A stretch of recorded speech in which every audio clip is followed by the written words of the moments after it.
Hello and good morning or good afternoon, depending on where you are in the world. And welcome to another episode. It's episode number 13 of High End Rollers TV.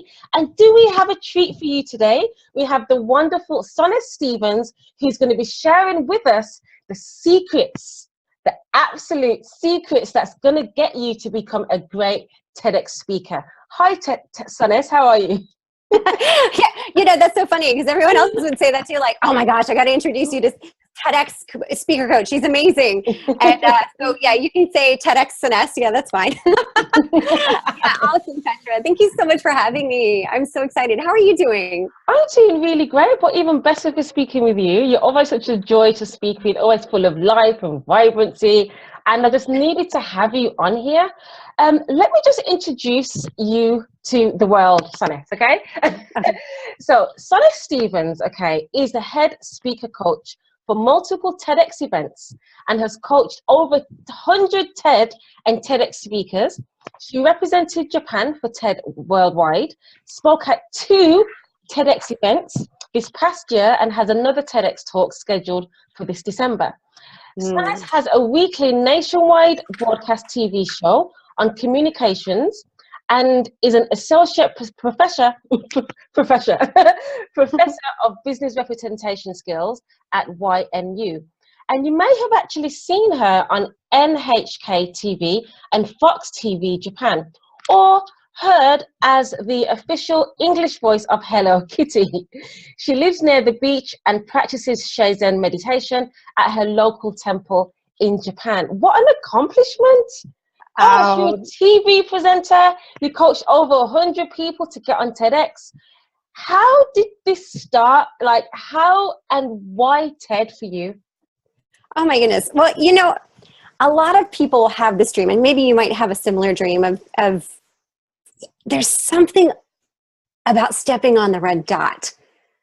You look at those speakers and you think, wow, one day I would like to be like them. And I had that dream too, probably just like a lot of you listening today. You watch the talks and you think, one day, it's because you have something that you find worthy of discussing, and you're starting a dialogue, or maybe you want to expand your business or become the authority in your field, or even you just want to make a change in the world and connect with other people. And I felt that way too. I thought, one day, maybe in like 6 years, I'll have that opportunity.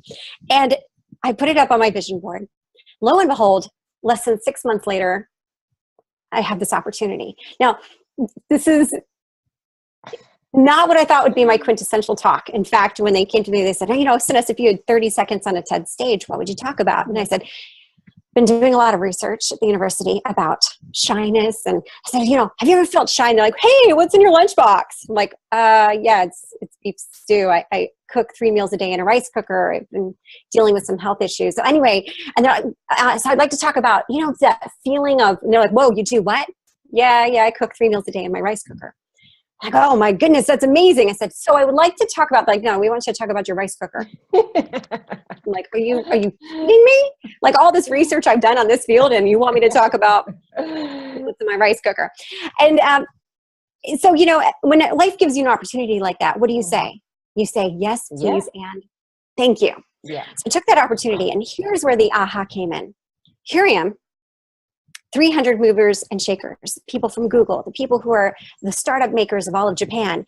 And Chris Anderson is on stage, and he calls out, the head of TED, he calls out and he says, who here has an idea worth spreading or not worth spreading? I will give you 30 seconds on the stage right now to come share your idea worth spreading. Petra, how many people do you think ran up there? I don't think many, probably. I don't know. 30 seconds. Share your idea worth spreading or even not worth spreading. Not a single person. I didn't think so. You know why I thought that as well? Because a lot of the time people think they haven't got something worth sharing. They think, oh, I just live a very regular, normal life. No one's going to want to listen to me. You know, I haven't done anything significant or amazing. And they think that. And a lot of my clients come to me when I ask them, okay, look, what we need to do is create your story. And they say, oh, no, I haven't got a story. No one wants to listen to what, you know, to what I have to say. But we do, each and every one of us has a story. And that's why I love TED Talks. You know, I've watched dozens of TEDx Talks and TED Talks. And the one thing that I've noticed, because one thing that people tend to say why they want to become TED speakers is because, yeah, it's going to get them, it's going to get their business noticed, it's going to help them sell their book and all of that stuff. But the one thing that I've really noticed about these TEDx speakers is that they have an idea, they have a particular worldview, and they use that stage to share their worldview. And then what happens? There's something inside you that actually connects with that worldview, and you think, oh my God, you know, I think like that. I had no idea that someone else thinks like that too. So for me, what I've noticed is that it's all about sharing the idea, and, you know, sharing exactly who you are, and, you know, what you think about things, which is really, really important. Absolutely. Come as you are, to quote the 9 Inch Nails song, right? Absolutely. Yeah. and that's the funny thing, is like a lot of people, and we don't want to be that way, but a lot of people aren't ready to go up with their idea, and you have to be ready. And it's not like it needs to be rocket science or genius or the first idea in the world out there, but it has to be your own take on it, your own version. And when you are ready, the world is so open. You know, Chris Anderson, he gave a few minutes. He's like, we'll take a 15-minute break. Everyone can have 15 minutes to go think about your idea worth spreading and come back, just like you tell your clients, come back with your idea, right? You got a story, you know? And I tell my clients, own your story. And came back 15 minutes later. And of course, the line up by the stage had not a single person. Wow. And I raised my hand, and I'm like, I walked out to the side of the stage, and they said, hey, can I, you know, what do you think? Should we have another TED speaker give another one? And they're like, well, no one else is lined up. So I got to give that talk that I'd always wanted to give, that body of work within 30 seconds. The point is, you need to always be ready speaking. One of my clients who went through wonderful, wonderful students in my on-the-spot TED course, Rick Clemens, he wrote the book, Frankly, My Dear, I'm Gay. And he was working on his core thesis. You always have to have, and this is tip number 1 for you, always be ready. Always be ready. Always be ready. You're just about to share the tip. So yes. Let's just, I want to ask you then, what does it take to become a great TEDx speaker? Like, what do you need to have? You need to have an idea that is, and this is getting into the tips. I mean, these 3 tips are exactly what you need to get in here. One is you need to always be ready. Always be ready with a core thesis or idea that you know is something that you practice on a daily basis. You practice regularly. A lot of people come to me and say, like, you know, I think it'd be really cool if I talked about this. I'm like, well, do you do it? Well, I would like to find people to fund my project. I'm like, no, you can't be there just for the funding. The funding will come. Like my client, Cesar Harada, he's a TED senior fellow. He's spoken on the TED main stage twice on how he built a robot to clean up oil spills and how he teaches kids to love science. He's not a scientist. Oh. He's just a guy who saw the Exxon oil spill and thought, I'm going to quit my job and go fix that. He's just made the thing. And he went out and did it. Now, as a result of him going out and just dropping everything, just how can a citizen be a scientist and create a change in the world? He was able to get more funding by being on the TED stage, but you can't be on the TED stage to promote yourself and get funding. You're there because you already do it. And this is an idea that's spreading. And you have that tip number 2, clear idea in your core thesis. This is your core idea of what you want. It needs to be clear, concise, and be able to say it within, as we talk about in Japanese, haiku, which is a short poem, 5 syllables, 7 syllables, and 5 syllables. So I teach my students in my course to create a haiku of their core thesis. If you can say your core thesis 575, that's like 3 sentences that are really short. So you have to say your core thesis, you have within 5 sentences. If you can get it down to 3, you're sweet. Wow. Okay. That is your sweet spot. So if you know exactly what you're talking about and why you're talking about it, yeah, that's going to relate. And there are a lot of people who are waffling around on stage. You don't want to waffle? No. If you want to waffle, you go to a bakery. If you want to spread an idea, be clear, concise. And this is the third tip here. And when you think about that idea, is it something that people can replicate? I'm not talking about fellow entrepreneurs, because we're entrepreneurs, of course, we want other entrepreneurs to do it. But can a doctor sitting in the audience, can a plumber watching in the audience or sitting at home, can a school teacher, can a child replicate and not necessarily do exactly what you're doing, but take that concept and be able to make a version of that for themselves, create a change? At the university, I teach the students, and a lot of us are full of input, knowledge in. I mean, Petra, you're a reader. You're ferociously taking in information, and you're constantly listening to other sources of information, aren't you? Yeah. Yeah. We're a society with a lot of input. But what happens when we just input? Imagine, got this beautiful bottle of water. Okay. Imagine if I input all this water. And I just continue to input, but I never output. What would happen? You have nothing? You have nothing, right? You have nothing. Yeah, I would have nothing in here, but my body would be full. And you have no way to express yourself. And I tell my clients that all the time. Yes, you're listening to podcasts, you're watching videos, you're reading lots of books, you think that you need to know more. Yeah. But then what happens in that? It's like, you can then start to replicate what you're reading. You then start to replicate some other people's ideas, rather than really understanding who you are and what you're about, and being able to share that with others as well. Absolutely. Because if you don't output it, you're going to die. Literally, that's what will happen. You drink all this water and you never output that, your body will go into full-on shutdown. So I said nothing, and you said, you're going to die. You're going to die. You're going to die if you can't replicate, if you can't output this stuff. And that's what we need to do as a society, is input and then output. Yeah. And then for your talk as well, make sure it's replicable, that people can input and digest your information and replicate it, output it for themselves. And that's your job as a speaker. That's your job as a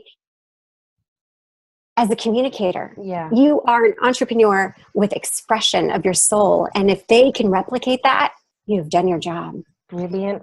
So how does someone apply to become, first of all, what is the difference between TED and TEDx? Okay, well, TED is the main stage event, and that's held in Vancouver, and it's by special invitation.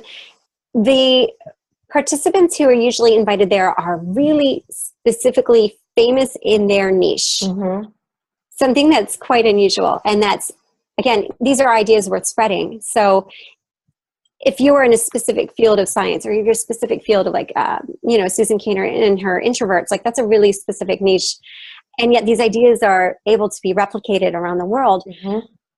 TEDx are independently organized events. Now, they're not run by the main TED conference, but licensed out. Their organizers have licensed the TED brand to put on their own salon events.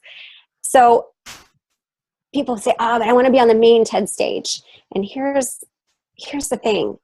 Yeah, you could do it. And there are a lot of people who are on the main TED stage. And they want people with a good following, a really good structure. But you would be surprised at the manner of influence that TEDxers have. The ease of being able to get into a TEDx event. And then, are you familiar with Dr. Brené Brown? She wrote the book, Courage, and also Rising Strong. She gave the TED Talk on shame. Okay, so she started off at TEDx Austin, and that's how she was discovered and brought to the main TED stage. Okay. That talk went wildly viral. It was just absolutely amazing. So you need to be able to get up on a TEDx stage and then see where that goes from there. Mm-hmm. That being said, there are many talks on the TED stage which don't go viral. And there are many talks on the TEDx stage that don't go viral. It's because there's not a clear and concise idea. Or if you're like my client, Dr. Angelica Lim, when she started off, she's a roboticist, and she's in an all-male field. A lot of roboticists are men. And she went up and she was trying to discover what her true voice was on stage. And she started off telling this joke. It was a very manly joke. Like, a man says to his wife, and I'm like, oh gosh, this is not your voice. And it's because of the influence in her field. But by discovering what her true voice was and working together, we found her own sense of personality that just beamed from the stage. And even with a technical malfunction, her robot didn't turn on immediately. She was able to overcome that so smoothly, so easily. And the audience was like, we love Angelica Lim. And actually, before doing the talk, she wasn't even sure. You mentioned earlier, Petra, that some people don't feel qualified. They don't feel good enough, or expert enough, or I need another degree. And she felt the same way. She's like, I don't have my PhD. I don't know if I'll ever even get it. And she was thinking, maybe I'll leave my program. But because she was clear and concise on her idea, she was able to finish her PhD in less than a year. Wow. It should have taken her 6 years, but she slammed through it. Got her dream job in Paris as the head of the division of emotional engagement with robots. Invited on a speaking tour of all of Europe and then North America. Invited back for another TEDx talk, and now is the feature of a documentary about robots in Europe. That is amazing. And that's as a result of working with you to help her to get her message clear and concise and find her voice. You have to be you with your voice. And I'm blessed. I may not be a genius. I just get to bring out the genius in others. Yeah. So those things happen. And it's not because she's pursuing, like, I got to have this. I need the money. I need the funding. She's like, no, this is a great idea. And this needs to be shared. And it's not going to have 1 million views. It's not going to go viral. It's so very niche. But it's niche for exactly who needs to watch it. That's right. So how do we apply to be a TEDx speaker? Well, there's quite a process, and each event has a different process.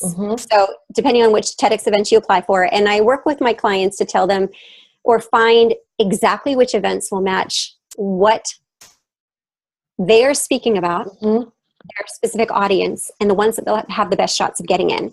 So, for example, okay, you were talking earlier about trying to get your story with your clients, right? Your clients come to you like, I don't have a story. My student Claire, she came to me the same way. She's like, I think I want to talk about the law of attraction and empowerment. I'm like, okay. How do I politely say that's been done before?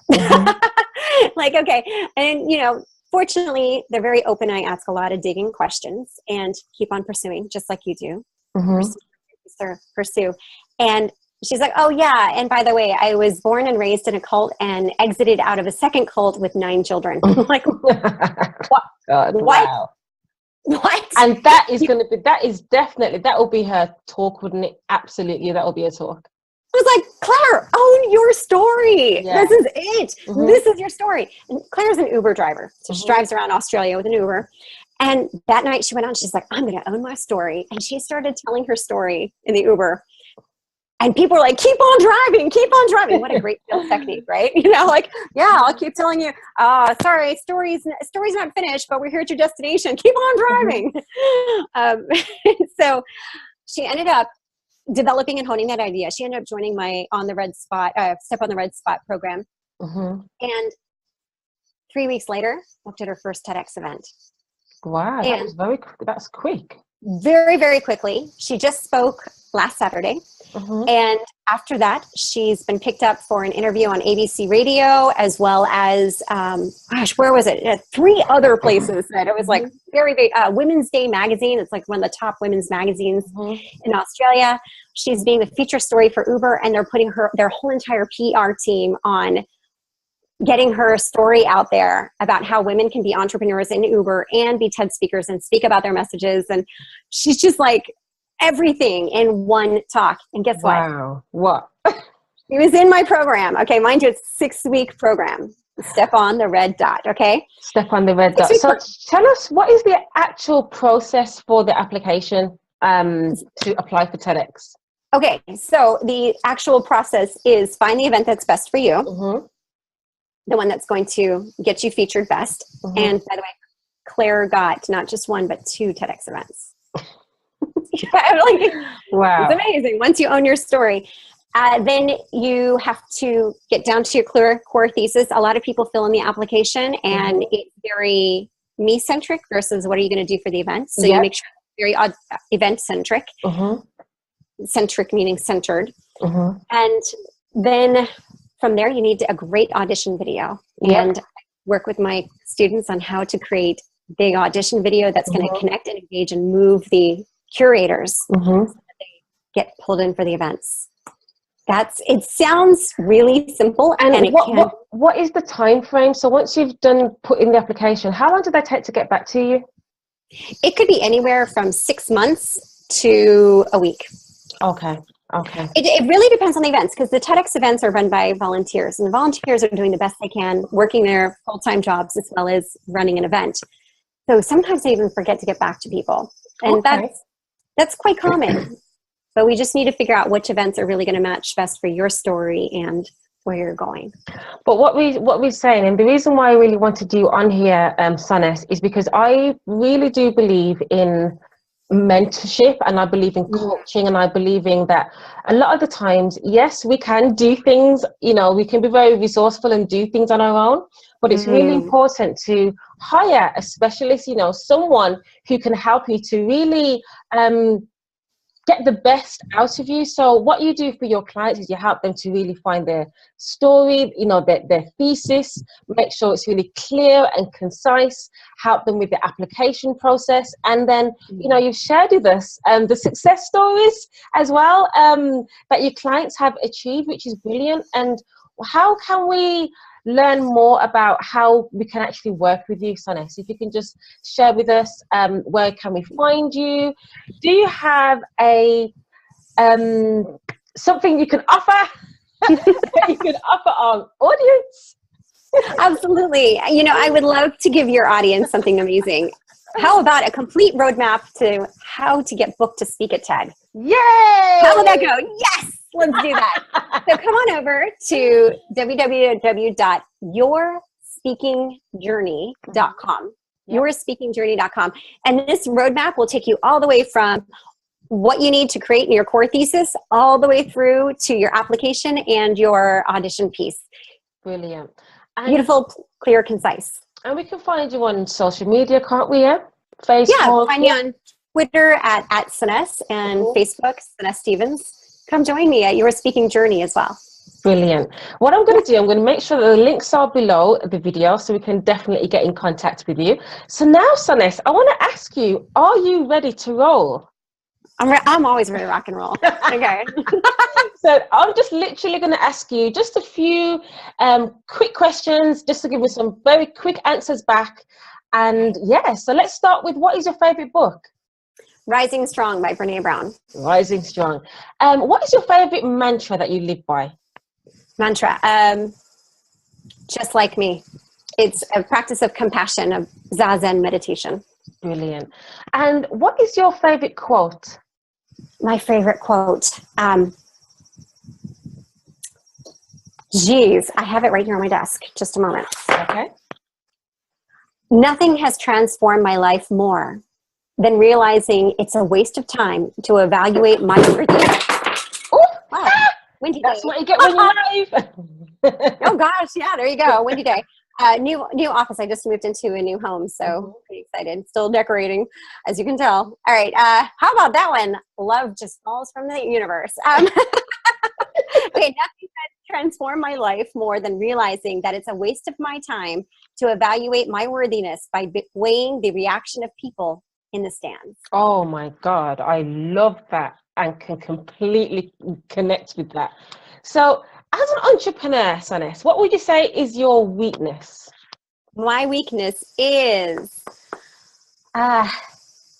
future planning beyond this minute. I'm very much in the moment person. Mm-hmm. Like everything I'm doing in the moment, I'm like, I love this moment. And then I'm not ready for the next one. I completely get it. What is your strength then? My strength is my ability to think on my feet. Brilliant. And what's still your last words of wisdom for us today? Speaking is not about performing, and it's not about your message. Speaking is the ultimate act of compassion. Just like me, this person has felt pain. And just like me, this person has felt loneliness. And just like me, this person wants to change their lives and make a difference in the world. And just like me, this person wants to be loved. So speaking is the ultimate act of compassion. Oh my God, that is so beautiful. That is so beautiful. And I've never ever heard of speaking being that way as well. And that also, so many people are scared to speak. But I think just sharing that takes away the fear. I think, because it's an act of compassion. That is the most beautifulest way to end this interview, Soness. Thank you so much for joining us. It's been brilliant. Thank you. And, Thank you. Thank you for watching this episode. Be sure to give us a thumbs up and be sure to subscribe to this channel. And I want you to, don't be shy. I really want you to write below, what are your biggest takeaways in this interview today? Okay, so I'm going to see you on the next episode, and I'll take care. Bye-bye. Bye-bye. Thank you.